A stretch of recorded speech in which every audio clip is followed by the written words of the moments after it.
नमस्ते।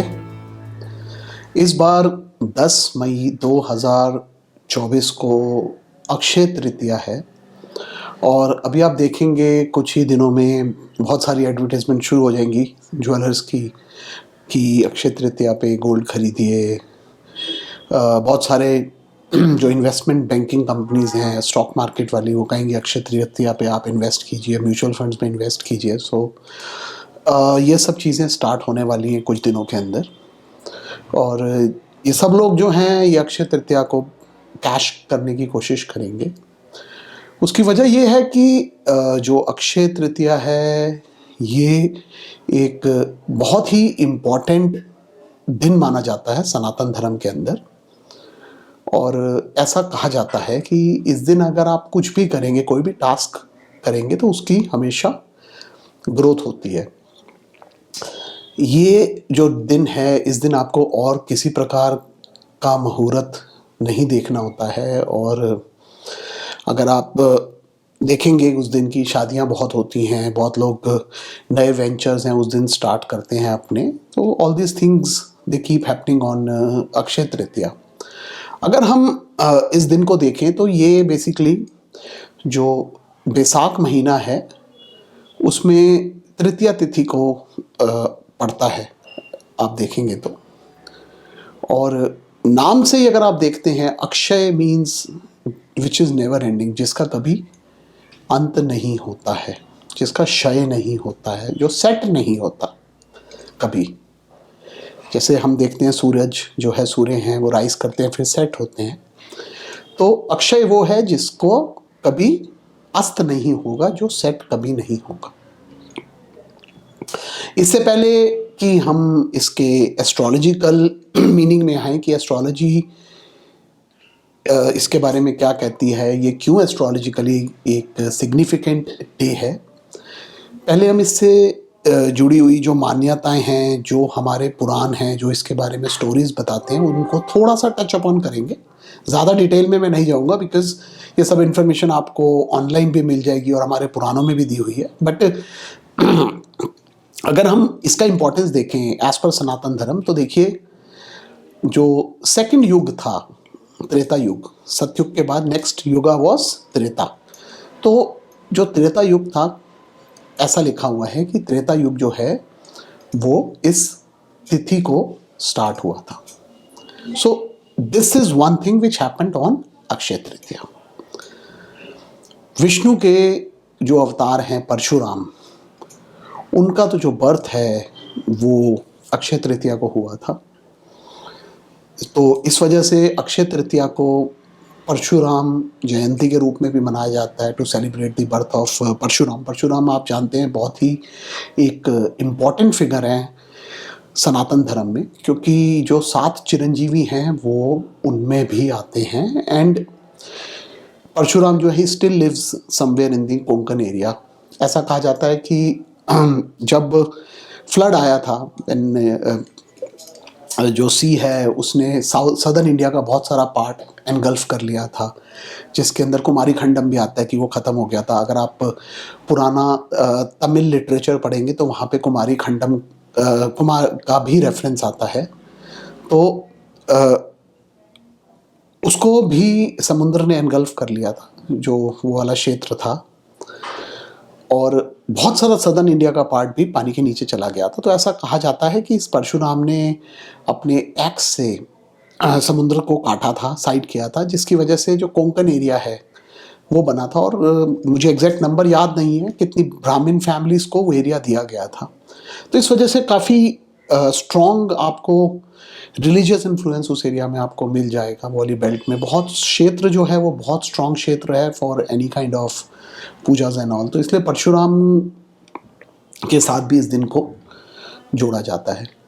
अगर हम महाभारत में आते हैं तो जब पांडवों को वनवास मिला था आफ्टर दैट द्यूत क्रीड़ा, जो जब वो जुए में हार गए थे, तो उसके बाद इंद्रप्रस्थ से बहुत सारे संत ऋषि मुनि उनके साथ रहने के लिए जंगल में आ गए थे और उनका खाने का प्रबंध करने में इन लोगों को, पांडवों को बहुत प्रॉब्लम हो रही थी। तो उस समय इन्होंने कि एक ऋषि के कहने पे पूजा की थी, साधना की थी सूर्य नारायण भगवान की, और उससे इनको अक्षय पात्र प्राप्त हुआ था, जो द्रौपदी को दिया गया था कि अगर उसमें खाना कभी खत्म नहीं होता था, उसमें खाना जो बनाया जाता था वो जितने भी आप लोगों को खिलाते जाएंगे उसमें कभी खत्म नहीं होगा। तो वो अक्षय पात्र भी इसी दिन अक्षय तृतीया को पांडवों को प्राप्त हुआ था सूर्य नारायण के द्वारा।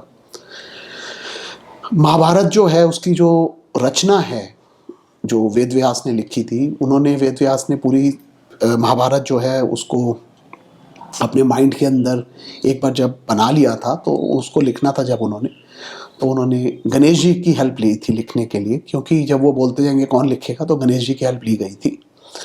तो उसकी जो रचना है वो भी अक्षय तृतीया को स्टार्ट हुई थी। जो देवी गंगा हैं उनके साथ भी इस तृतीया को, इस तिथि को जोड़ा जाता है कि ऐसा कहा जाता है कि गंगा ने जो जल का रूप लिया था वो अक्षय तृतीया को लिया था, और उसके बाद ही भगीरथी ने साधना करके गंगा को धरती पे उसका अवतरण किया था। तो that was also which happened on Akshaya Tritiya. Ganga Dussehra पे एक्चुअली डिसेंट हुआ था गंगा का, बट अक्षय तृतीया पे वो उत्पत्ति हुई थी। आप इस तरह से इसको देख सकते हैं। तो ये बहुत सारी स्टोरीज हैं जो अक्षय तृतीया के साथ जोड़ी जाती हैं। अब अक्षय तृतीया इंपॉर्टेंट क्यों है? तो देखिए, एस्ट्रोलॉजिकली पहले हम लोग समझते हैं इस चीज को। तृतीया से आपको ये तो क्लियर हो गया कि इट इज ऑन थर्ड तिथि। अब इस दिन होता क्या है? अगर आप अक्षय तृतीया की पोजीशन देखेंगे प्लैनेट्स की उस दिन, तो उस दिन सूर्य जो हैं वो ऊंच राशि में होते हैं, मेष राशि में मिलेंगे आपको, और जो चंद्रमा हैं वो आपको वृषभ राशि में मिलेंगे। अगेन चंद्रमा का भी वो ऊंच का साइन है। तो दोनों ल्यूमिनरीज हैं जो हमारे सूर्य और चंद्र, आपको मालूम ही है ज्योतिष में बहुत इंपॉर्टेंट हैं, अभी उस पर भी हम लोग आते हैं क्यों हैं। तो जो सूर्य और चंद्र हैं ये दोनों एक्सॉल्टेशन में मिलते हैं, आपको अपनी उच्च राशियों में मिलते हैं, और ये सिर्फ एक ही दिन होता है साल में। इस वजह से अक्षय तृतीया जो है वो एस्ट्रोलॉजिकली बहुत इंपॉर्टेंट हो जाती है। अब सन जो है, सूर्य जो है वो आत्मा कारक हैं। आपकी जनरल वेलबींग जो है, फिजिकल वेलबींग, वो भी सूर्य के साथ हम जोड़ते हैं। फिजिकल हेल्थ आत्मा कारक भी है। So your soul is represented by सन।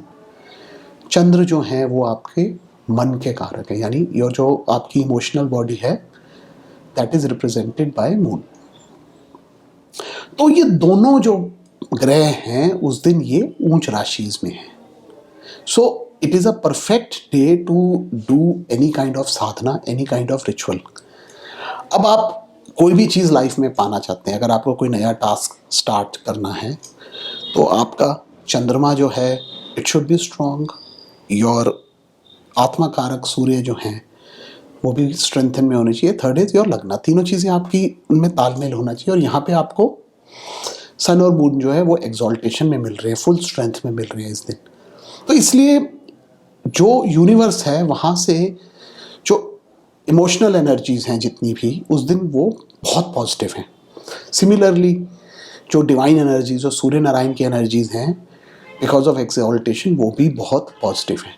सो आप इस दिन अक्षय तृतीया को कोई भी चीज़ अगर प्लांट करते हैं वो ग्रो करेगी इस वजह से, बिकॉज उसको यूनिवर्स की तरफ से आप समझिए कि एक सपोर्ट मिलेगा।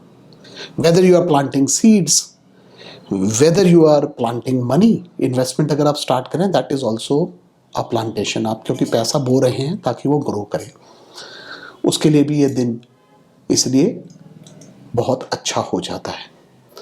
आप कोई नई इन्वेस्टमेंट करते हैं, नया कोई वेंचर स्टार्ट करना चाहते हैं, तो उसके लिए भी ये बहुत इम्पॉर्टेंट दिन बन जाता है। So that is the reason कि अक्षय तृतीया को इतना इम्पॉर्टेंट क्यों मानते हैं। अब अगर आपको कोई रेमेडी करनी है अपने लिए, किसी प्रकार की पूजा करनी है, उसके लिए भी ये दिन बहुत इम्पॉर्टेंट हो जाता है। उस दिन अगर आप इस दिन से स्टार्ट करते हैं, फॉर एग्जांपल अगर आपको किसी ने कोई उपाय बताया और आप अक्षय तृतीया से उसको स्टार्ट कर रहे हैं, तो डेफिनेटली आपको उस उपाय से सक्सेस मिलेगा। जो स्टूडेंट्स पढ़ाई कर रहे हैं उनको कुछ नया स्टार्ट करना है, so it is an excellent day to start. आप उस दिन से संकल्प करके अपना कार्य स्टार्ट कीजिए, अपनी पढ़ाई स्टार्ट कीजिए कि मेरा ये गोल है, मैं सर्टन कंपटीशन क्लियर करना चाहता हूँ, so I start my education on this day. मंदिर जाइए, भगवान को नमस्कार कीजिए, उसके बाद आप स्टार्ट कीजिए संकल्प लेके, definitely you will get success.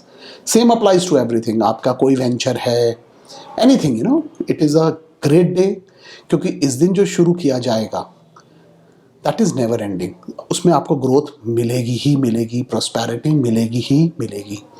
अब आप देखिए जो हमारे चार धाम हैं, जो स्पेशली यू नो, मैं छोटे चार धाम की बात करूँ इस टाइम, जो बद्रीनाथ, केदारनाथ, गंगोत्री और यमुनोत्री है, वो जनरली अक्षय तृतीया पे ही खुलते हैं। कुछ दिन आगे पीछे हो जाता है कई बारी, बिकॉज बर्फ़ की वजह से रास्ता नहीं बन पाता, बट अगर आप देखेंगे बद्रीनाथ तो मोस्ट ऑफ द टाइम आपको अक्षय तृतीया पे खुलते हुए मिलेंगे। गंगोत्री धाम जो है वो भी अक्षय तृतीया पे खुलते हैं, और उस दिन स्पेशल पूजा होती है वहाँ पे।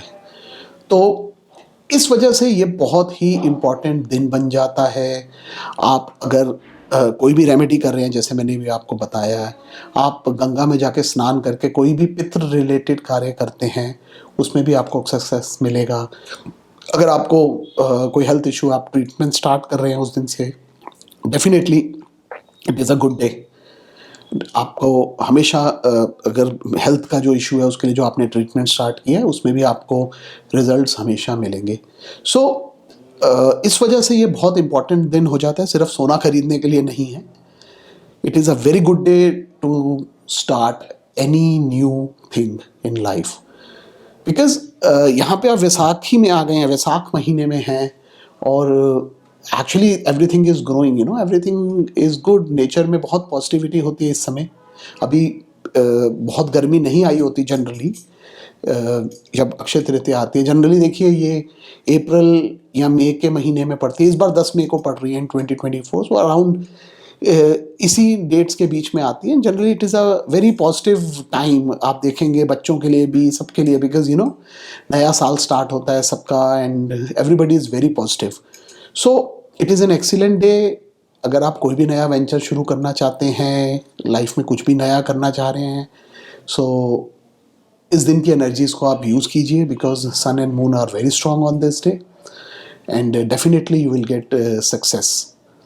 सो ये मेरे थोड़े से विचार हैं ऑन अक्षय तृतीया। मैंने बहुत सारी चीज़ें मिस भी कर दी होंगी, बट डेफिनेटली आप लोगों को इससे कुछ ना कुछ हेल्प ज़रूर मिलेगी। धन्यवाद।